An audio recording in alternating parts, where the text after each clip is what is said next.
We have significant news right now. This is shaping up to be probably one of the most important and consequential weeks as it relates to the Epstein files to date.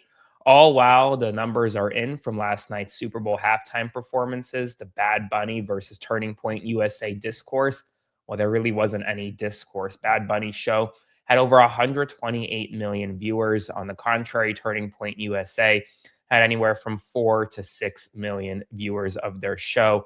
It was pre recorded, it wasn't live, and well, it didn't really hit any culturally significant audiences. And so you have a situation now where Republicans, including the president of the United States, pretended to boycott the Bad Bunny show despite new clips showing that the president actually did watch the Bad Bunny show. And well, the alternative halftime show was all for naught. So let's just jump right into it. Make sure to like, comment, share, and subscribe. The more you like, the more people watch, and the more this is get pushed out. And I think this is important for people to know. And please consider supporting my work by subscribing to my Substack. Click the link below. I want to start by going through the halftime show numbers because I think that's an important metric of where things are. An independent report confirms that Turning Point USA's MAGA-aligned All-American halftime show, which was headlined by a visibly lip-singing Kid Rock, and framed as entertainment for a, quote, underserved conservative American, drew about 4 to 6 million concurrent viewers during the live stream on YouTube. Bad Bunny's projected audience in comparison, about 128 million Super Bowl viewers. Now, the TPUSA show did accumulate about 18 million total views after the game, but truthfully, that was due to post-game curiosity rather than wanting to boycott the Bad Bunny show. I do want to take a minute and talk about some of the culturally significant moments within the Bad Bunny show. I watched it again this morning, and there were times that people just didn't realize what was happening. And here, let me break some of the stuff down because this was a really well put together show. The show was saturated with Puerto Rican cultural references, pairing songs rooted in island life and memory. They had older men playing dominoes, Lady Gaga wearing a Florida the MAGA brooch, and Bad Bunny and dancers climbing sparking light poles as a pointed nod to the island's chronic power grid failures. He briefly sampled music from Daddy Yankee and Don Omar as a tribute to the reggaeton pioneers who broke into U.S. mainstream before him. It also wove diasporic identity into spectacle by featuring Villa's Tacos, which is a beloved Highland Park taqueria, as part of a walk-through marketplace alongside other Puerto Rican businesses. They also featured the last Puerto Rican club in New York, one of the last standing ones, the Caribbean Club, and more. And well, the White House and the president and those in MAGA circles claimed that they were boycotting the show. But newly released footage today shows quite the opposite. It was actually playing at Donald Trump's private Super Bowl party. Take a look.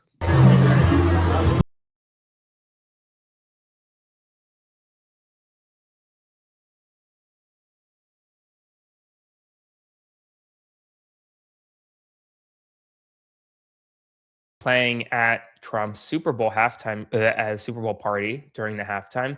And while it really was a show that united a lot of Americans to the point where people who had never even heard of Bad Bunny were saying, wow, what a good message he put out. Take a listen to this caller from C-SPAN this morning. I think our country is in such a critical period right now. And the Super Bowl is an event, to me, even greater than a sporting event. It's a cultural event. And I think it's important that at the halftime that someone be allowed to express themselves the way they did. I'd never heard of Bad Bunny, but I've watched clips. And the concept of saying God bless America in terms of all the countries, all the flags of the Americas was a brilliant, wonderful way to bring us together. And I think it was amazing and very positive and unexpected. A brilliant, wonderful way to bring us together. And it comes as we are reaching a historic moment in the Epstein files. I've continued to review tens of thousands of Epstein files, and this week is a very consequential week. Today, Ghislaine Maxwell will be testifying under oath in front of the House Oversight Committee. On Wednesday, Attorney General Pam Bondi will be testifying under oath in front of the House Judiciary Committee.